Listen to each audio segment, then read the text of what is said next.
Alright, so we have a crankshaft rear oil seal installer by Kentmore J41479. If you have a rear main seal that's leaking, don't take any of these bolts off and remove this cover. Just pull the seal that's here off. Be careful, and you put a screwdriver here and you wiggle that one out. Wiggle the old seal out of there. Get yourself a new seal. And your installer here, you take off this part here. And if you notice, you have a groove on one side and then smooth on the other. You put the groove towards the crank. You take your two bolts. And you just line this puppy up here. Do all this hand tight. Make sure you don't cross thread anything into that crankshaft.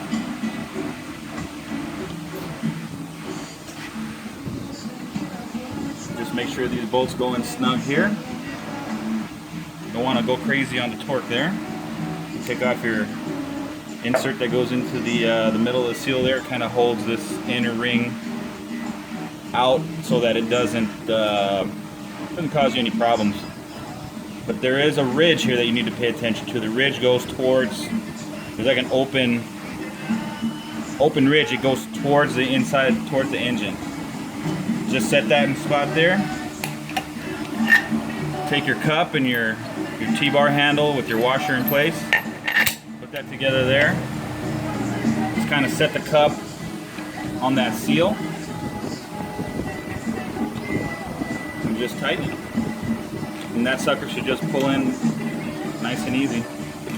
That's going to keep it so that it all goes in there without going in crooked. It just puts even pressure on that puppy and gets you a nice little seal.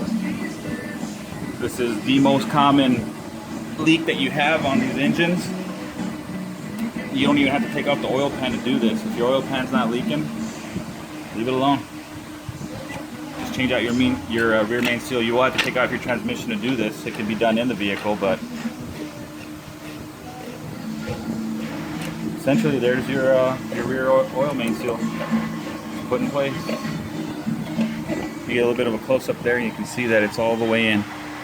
You don't have to worry about it damaging any of the rubber components there.